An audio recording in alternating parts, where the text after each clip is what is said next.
Bora lá, galera, bora acompanhar a provável escalação da seleção brasileira que entra em campo contra a seleção do Camarões, partida marcada para sexta-feira, 4 horas da tarde. Nós vamos aí acompanhar tudo do jogo da seleção brasileira. Tudo indica que o Tite vai entrar com o time reserva e irá poupar o time titular para jogar oitavas de finais da Copa do Mundo. O Tite não quer correr o risco de perder mais nenhum jogador titular para a próxima fase da Copa do Mundo. Já temos Danilo, Neymar e Alexis Sandro aí desfalcando a seleção brasileira nos próximos jogos. E bora lá, galera, bora acompanhar esse vídeo. Não esquece de deixar seu like no nosso canal. Se você não é inscrito, tem um botãozinho embaixo aí escrito inscreva-se. Inscreva-se no nosso canal e marcando o sininho das notificações. Você não vai ficar de fora de nenhuma novidade aqui do nosso canal. Lembrando, galera, o link vai estar na descrição. Crédito de direitos autorais e ESPN do Grupo Disney. Bora lá acompanhar a provável escalação da seleção brasileira que entra em campo contra Camarões. Acontece na sexta-feira contra Camarões, com uma seleção um pouco diferente do que a gente viu até agora. Renato Rodrigues, vamos brincar aí com esses novos nomes que a gente vai ver saindo jogando pelo Brasil? Vamos lá, vamos dar uma olhada no que muda, né? Que muda muita coisa, mas a gente vai tentar mostrar com relação mais à característica. Eu acho que o modelo da seleção, o modelo de jogo, já está muito bem estabelecido, já está muito bem instalado, né? O Tite já trabalhou muito em cima disso. E a informação que a gente tem é que os jogadores que são os reservas hoje entendem muito bem a questão de posição-função. Então a gente vai dar uma organizada aqui para mostrar que na questão sem bola, num primeiro momento, e aqui a gente está levando em conta que joga Rodrigo e joga Fred, por exemplo, que para mim são jogadores que têm mais minutos, estou indo mais na cabeça da hierarquia, o Tite ainda tem algumas dúvidas, mas sem bola, as duas linhas de 4, muito claro, isso tem sido utilizado muito. O Rodrigo em alguns momentos pode baixar um pouquinho aqui para uma saída rápida, virar um 4-4-1, né, que às vezes o Neymar fica até um pouco aqui mais recuado justamente para ser um escape nessa saída rápida. Agora, com bola, a gente vai ver muito os movimentos do time titular. Martinelli para abrir o campo, Antony para abrir o campo. Isso muito bem estabelecido o papel dos pontas na seleção brasileira. Os pontas vão ficar realmente mais espetados, colados na linha em alguns momentos, principalmente quando a bola está saindo. Depois sim eles têm os movimentos para chegar. Aqui a gente vai ver um Fred ou um Bruno Guimarães e aí para mim, aí tem uma diferença muito grande. Para mim o Fred, por trás, circulando a bola, organizando, vendo o jogo por trás, eu prefiro o Fred. Fred nessa situação. Se for para avançar um pouco mais, jogar um pouco mais perto do gol, aí eu prefiro o Bruno. Aí o Bruno tem uma capacidade maior, principalmente de chegar na área, de infiltrar. Por trás a gente vai ver sempre o Fabinho e aí aquele jogo dos laterais, né? O Telles já fez esse teste nos amistosos, jogando aqui mais alinhado ao Casemiro em alguns momentos, aqui no caso o Fabinho. A gente vai ver um Daniel Alves como construtor, como a gente tem falado, esse lateral que joga mais por dentro, que uma hora ou outra vai fazer a bananinha aqui, principalmente porque tem o Antony, que assim como o Rafinha faz o movimento por dentro, então pode ter essa ultrapassagem, mas normalmente o Daniel Alves trabalhando por trás.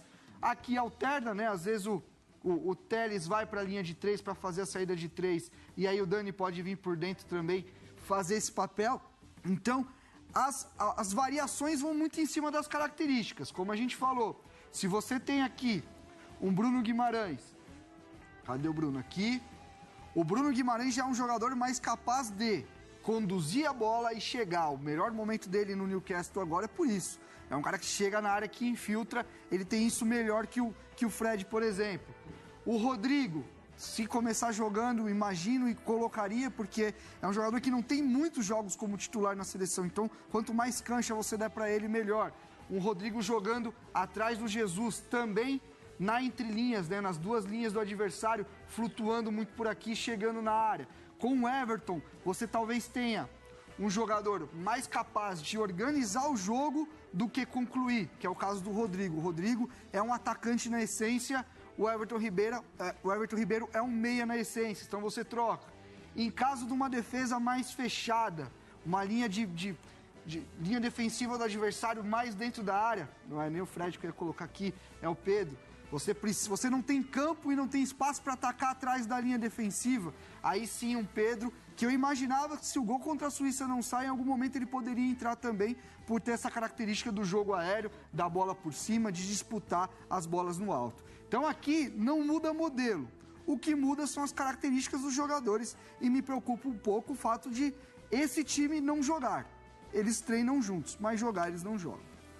Tá certo. Darmani, queria ter a sua opinião em relação a o que dá para tirar de lição, por exemplo, do jogo da França, que utilizou bastante reservas do seu jogo, a própria Argentina, no caso, essas equipes que tiveram a chance de poupar, mas nem tanto, a Argentina nem tanto, mas a França teve. O que dá para tirar de lição para a seleção brasileira?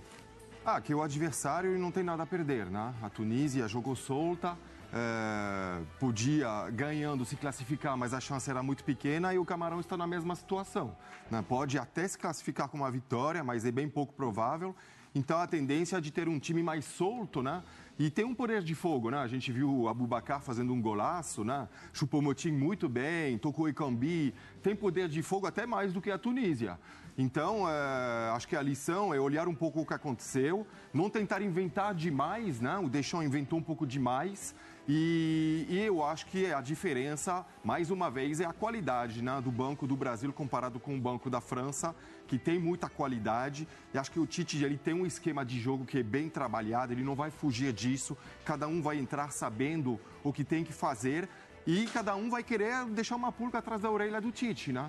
Acho que é isso, né? Individualmente, são jogadores que são muito competidores, que vão querer dizer, professor, olha, eu tô aqui, também eu mereço uma vaguinha nesse time ou entrar num segundo tempo de um jogo de mata-mata. É isso, Fã de Esportes, vamos fazer o seguinte, aqui no mesmo esquema da seleção brasileira, a gente vai trocar aqui os nossos jogadores, mas o Sport Center vai continuar. Damani, valeu, obrigado, mais uma vez junto. Merci. Renatinho, tamo junto, hein? Tchau, isso. E você, Fã de Esportes, fica por aí, porque olha só, a gente vai... Galera, é isso aí, a seleção brasileira deve entrar com esse time aí, um time alternativo. O Tite quer poupar jogadores, porque não quer, né, chegar na oitava de finais aí, passando sufoco, né, independente de quem a seleção brasileira enfrentar, se vai ser Gana, se vai ser Uruguai, não importa qual uma dessas seleções que a seleção jogar, vai ter dificuldade. Se lembrando que a seleção brasileira joga sexta-feira, grupo G, né, a seleção brasileira joga 4 horas da tarde contra a seleção de Camarões. A Sérvia enfrenta a Suíça.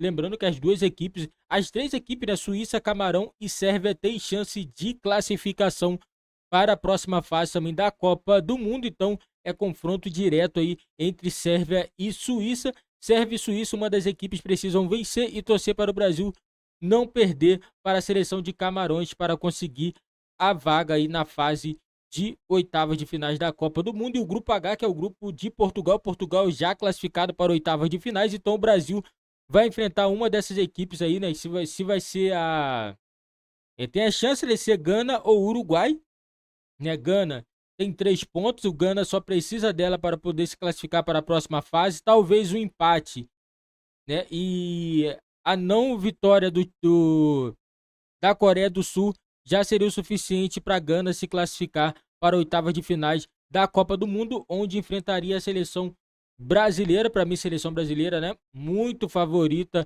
sobre a seleção da Gana ou do Uruguai, uma dessas seleções que enfrentar o Brasil. Para mim, o Brasil é muito favorito e consegue passar até com facilidade aí para a fase de oitavas de finais. É claro, seleção brasileira, né, nenhuma seleção é boba, né? Toda seleção tá aí, né? Não é à toa, né? Todas querem vencer, mas, pô, se for colocar os números aí, o Brasil é muito favorito mesmo, muita coisa. Não é um Brasil e Portugal. Se fosse Brasil e Portugal, até teria como você botar um 60-40 pro Brasil, entendeu? Não seria, pô, aquele favoritismo tão alto.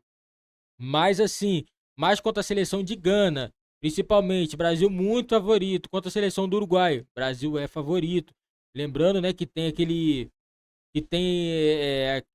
aquela rivalidade, né, desde 1950 entre Brasil e Uruguai, mas Brasil hoje em dia está muito mais à frente da seleção do Uruguai. Para mim, a seleção brasileira é favorita a chegar às quartas de finais da Copa do Mundo, e para mim a seleção brasileira é favorita a chegar a essa final aí de Copa do Mundo, e quem sabe a seleção esse ano consegue trazer o Hexa, que é tão sonhado aí por nós, né? Lembrando que o último título da seleção brasileira em Copa do Mundo foi em 2002, aquela seleção brilhante lá com Ronaldinho Gaúcho, Rivaldo, Ronaldo, Roberto Carlos, Cafu, aquela seleção brilhante. Depois disso, só tivemos uma bela seleção em 2006, mas que não conseguiu o título. E de lá para cá, somente derrotas aí para a seleção brasileira, que não conseguiu chegar mais em nenhuma final de Copa do Mundo. E esse ano é a oportunidade da seleção chegar numa final. Eu estou confiante, e vocês colocam nos comentários aí se vocês estão confiantes que a seleção brasileira consegue chegar a mais uma final